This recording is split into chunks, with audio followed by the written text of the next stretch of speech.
қатаң тәртіптегі колонияның таңы да қатаң режиммен атады. Жазасын өтеушілердің әр қимылы жіті бақылауда, жүрістері де жай емес. Тас асфальтты тарс сұрсырып, күнде таңертең қаз-қатар тізіледі. Жасақ басшыларының басты міндеті қарамағындағыларды қалт жібермеу. Афанасий, Черказьянов, Тресов, Чучалин. Отряд басшылары қамалғандардың өз орнында екенінде күніне 2 мәрте көз жеткізіп тұрады. Таңғы 9 бен күндізгі 4-те сотталғандардың атын атап түрін түстеп алады.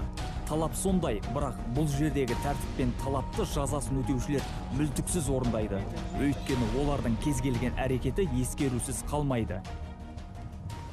Если, как говорится, осужденный, допустил сознательное нарушение, кезекшілік атқаратын адамдар болған оқиғаны баяндап отырады. Тәртіп бұзылса, кінәліні шақырып, оның қаншалықты айыпты екенін анықтаймыз. Егер ол шынымен кінәлі болса, сөгіс беріледі, немесе айып изоляторына қамалады. Сергей Швец осы жасақтың бастығы. Жазалау мен мадақтау оның құзырында, бірақ Сергей адамдардың тағдырын алдыңғы шепке шығарады. Сондықтан сотталғандарға жазалаушы емес, тәрбиеші ретінде қарайды. Кто считает, что он твердо стал на путь исправления? Ал бұл жасақ тәрбиешілерінің кеңесі. Түрмедегілер тағдыры осы жерде шешіледі. Ережені бұзғандар лайықты жазасын алады. Үлгілі тәртібімен көзге түскендерге жеңілдік жасалады.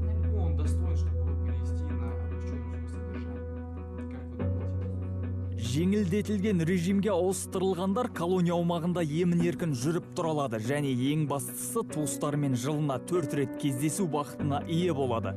Жалпы жағдайда мұндай кездесулер саны 3 болса, қатаң режимде тіптен шектеулі.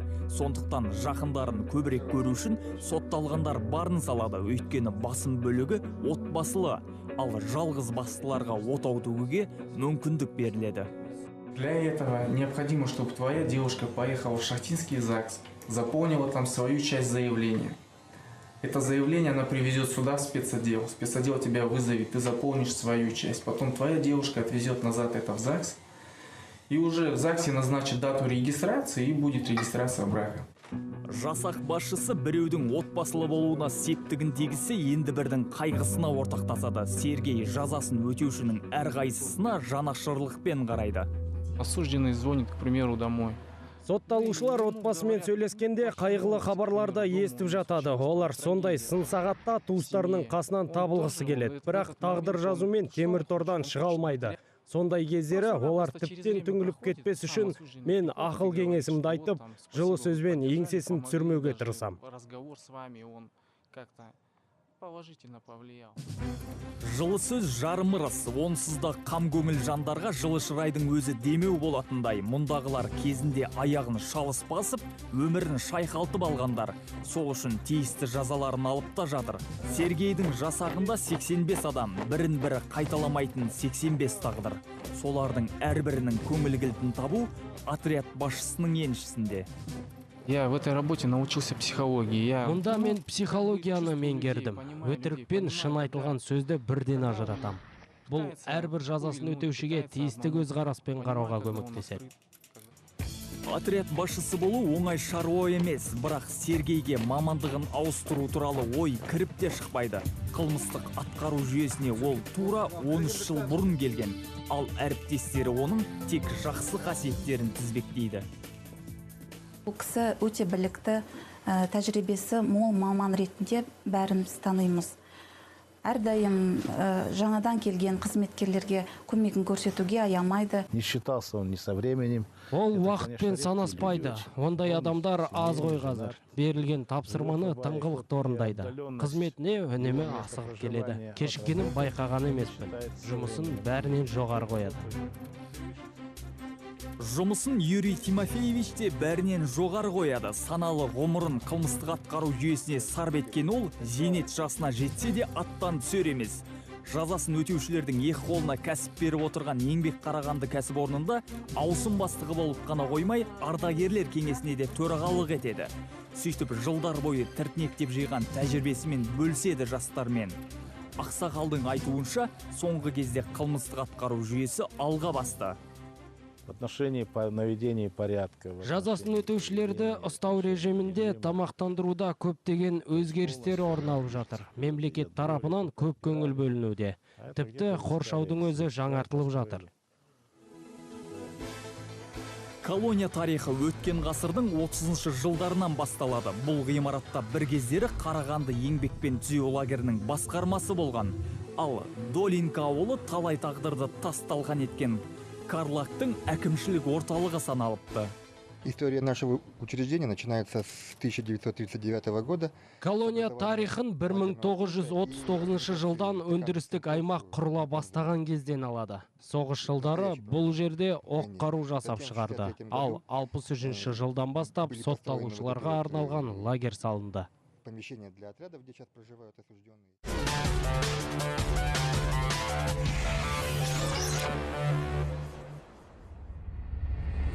Бүгінде колонияда 900-ден астам жазасын өтеуші бар. Бәрі дерлік ауыр және аса ауыр қылмыс жасап, мойнына адам қанын жүктегендер.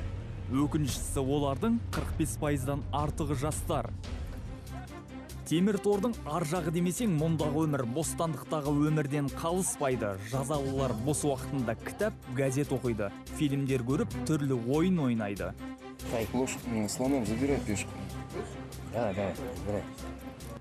Мекемедегілердің ендігі бір ермегі кітапхана. Мұнда кітаптың түр-түрі бар. Кітапханаға өзгелерден көбірек мойын бұратын жанның бірі Александр. Поэзияны жаны жақсы көреді.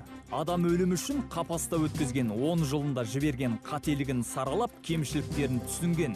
Сондықтан азаттыққа шыққаннан кейін өмірін түбегейлі өзгертуге бел буып отыр. С нами психологи работают. Бізбен психологтар жақсы жұмыс жүргізеді. Бостандыққа шығар алдында бейімдеуден өтеміз. Өмірге деген көзқарасым мүлдем өзгерді. Қылмыс жасамай, заңға сай өмір сүріп, отбасын ойлау керектігін түсіндім. Работать, подумать о семье. Салауатты өмір салты мұнда басты ұстаным. Спартакиада мен футбол матчтары үздіксіз өтіп тұрады.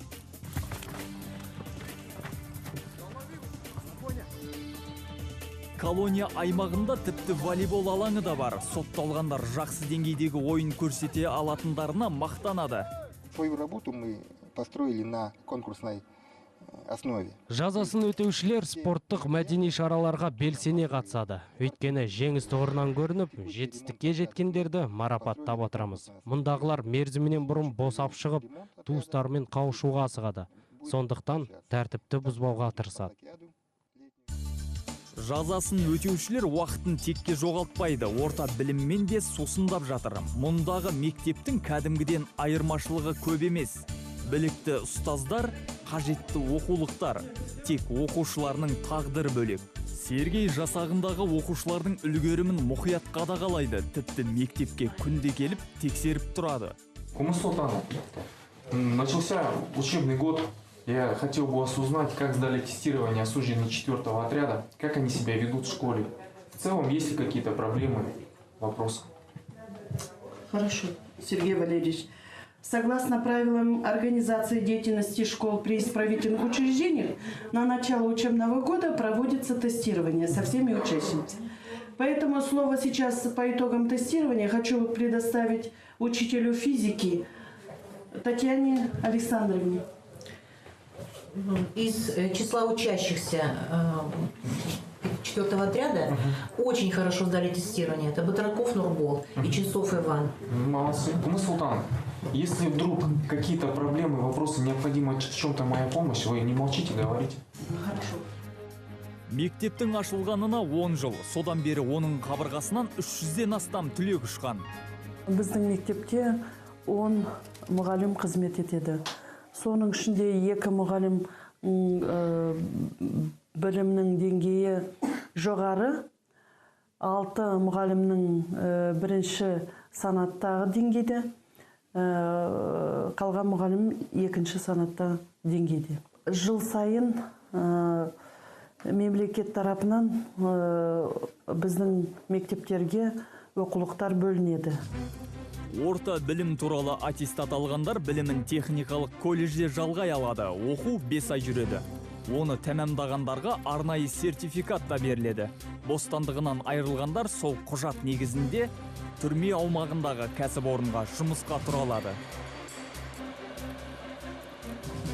Бұл жазасын өтеушілердің екі қолына бір күрек тауып беріп отырған еңбек Қарағанды кәсіпорны. Зауыт филиалында бүгінде 100-ге жуық адам еңбектенеді. Барлығы тағдырын темір торда тоғыстырғандар. Мұнда көбіне көп жиһаз жасалады. Те, которые работают на заводе, я их... Зауытта жұмыс істейтіндерді мен колонияның бетке ұстары дер едім. Өйткені олар тер төгіп жүр. Ешкімді мәжбүрлемейміз. Әркім өз еркімен келеді. Қабілеттілері білікті маман болып шығады. Еңбек терапиясы адамның түзелуіне оң әсерін тигізетіні белгілі. Зауытқа тұрғысы келетіндердің де қарасы қалың. Бірақ жұмыс барлығына бірдей табылмайды. Тапсырыс аз. Многие осужденные хотят работать на промзоне. Мұндағылардың көбі өндіріс аймағына жұмысқа тұрып жалақы тапқысы келеді. Туыстарына көмектесуге тырысады. Бірақ жүктеме аз. 800 адамнан тек 120 адам жұмыс істеп жүр. Сергей Батизат темірден түйін түйгенде алдына жан салмайды. Бостандығынан айырылғанына 4 жылдан асқан. Қылмысы ауыр. Адам қанын жүктеген мойнына. Бірақ ол туралы айтқысы жоқ.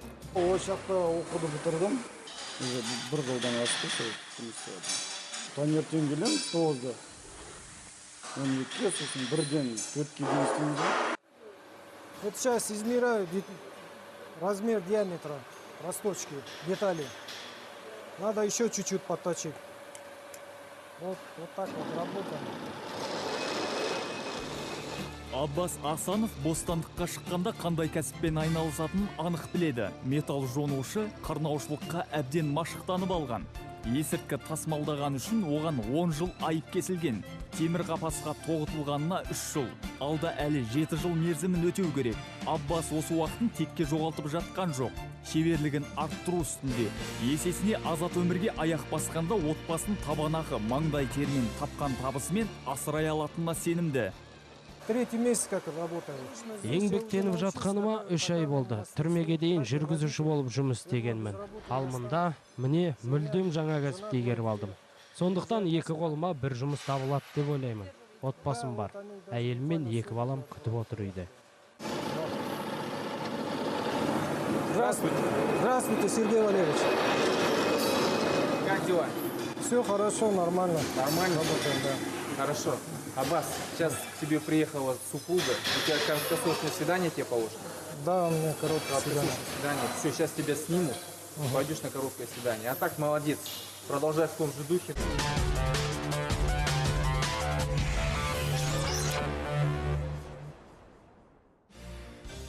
Ал бұл жердің басты еңбек құралы қайшы мен тарақ. Түрме ішінде шаштараз мамандар да бар. Кезек қалың болмағанмен шашын қидырғысы келетіндер үнемі табылады. Колония аумағында дүкенде орналасқан. Керек жарақ ұсақ түйекте табылады. Бірақ сотталғандардың жалақылары қолдарына тимейді. Есеп шоттарына аударылады. Сапалы медициналық қызмет түрме басшылығының баса көңіл бөліп отырған ендігі бағыты осы. Жуырда ғана тісемдеу, рентген және кардиологиялық заманауи қондырғыларымен жабдықталған. Медициналық пунктке күрделі жөндеу жасалып, палаталар керек жарақтармен толыққан. Жалғыз проблема маман тапшылығы.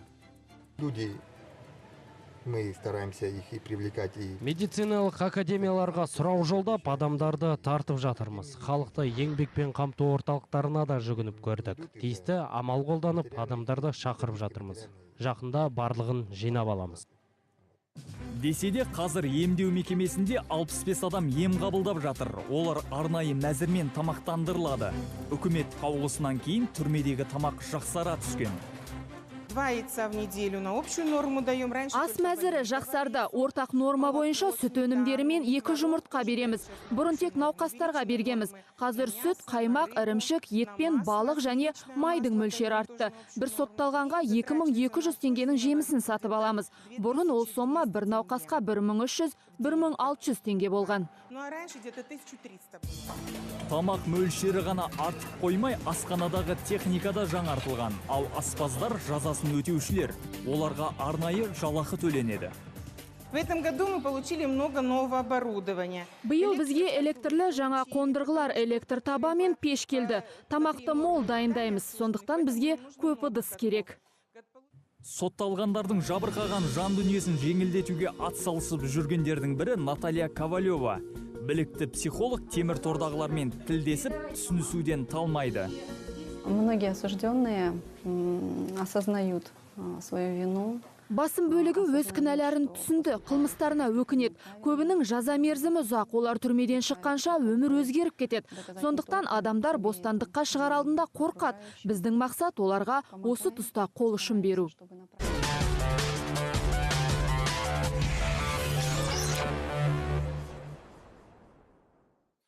АК 159-5 ерекше режимдегі түзеу мекемесі. Мұнда да ауыр және аса ауыр қаскөйлікке барғандар тоғытылады.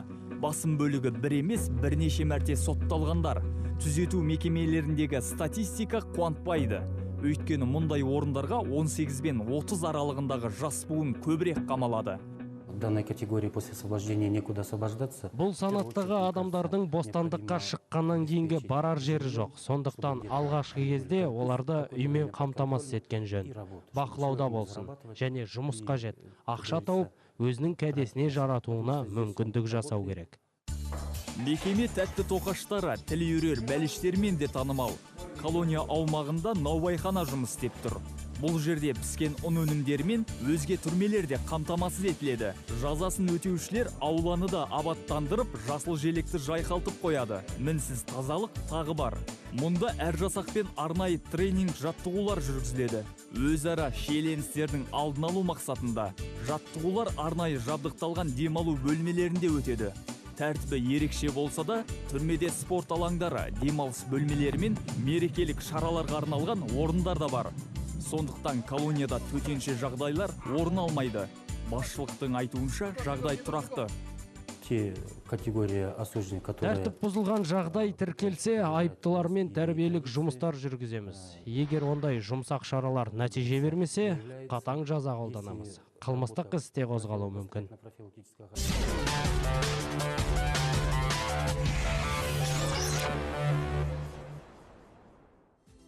Бүгінде еліміздің қылмыстық атқару жүйесі жаңарып, жаңашаланып өзгеріп келеді. Жазасын өтеушілерді ұстау тәртібі мен күзет жетіліп қалған. Қылмыстық атқару жүйесін дамыту бағдарламасы аясында жөндеу жұмыстары мен техникалық жабдықтауға, бейнебақылау камераларын алуға мақсатты қаржы жұмсалып жатыр. Сондай-ақ жазасын өтеушілердің әр қадамын аңдуға мүмкіндік беретін электрлі білезіктерді енгізу жоспарланған. Отрядная система, она, в общем-то, идет с начала прошлого века, поэтому... Жасақтық жүйе өткен ғасырдан бері келе жатыр. Барактардың тозығы жеткен. Сондықтан олардың көбін жауып, жаңа мекемелер салу керек. Абырой болғанда қажетті өзгерістер көп күттірмейтін тәрізді. Ішкі істер министрлігі басшылығы жуырда ғана жаңа колониялардың салынатынын мәлімдеді. Және осындай алғашқы колония Қарағанды облысында пайда болмақ. Жаңашыл заманауи мекемелер қылмыстық атқару жүйесін дамыту бағдарламасы аясында тұрғызылады. Ол дәуірі әлдеқашан өтіп кеткен жасақтық барак жүйесін құртып, бостандығынан айырылғандарды камераға көшіреді. Қылмыстық атқару жүйесі өзгелерден салмағы ауыр жүйе, ал оны дамыту Сергей сынды білікті мамандардың иығында жатқан шаруа. Кезекті жұмыс күнінен кейін ол отбасына асығып барады. Отбасының баға жетпес қазына екенін Сергей қарамағындағы жазасын өтеушілердің санасына күнде сіңіреді. Өмірге деген көзқарастарын өзгертуге барын салады. Өйткені тағдыр тәлкегімен темір торға тоғытылған онсызды қамкөңіл жандар үшін жылы сөзбен түсіністік баға жетпес сыйлық.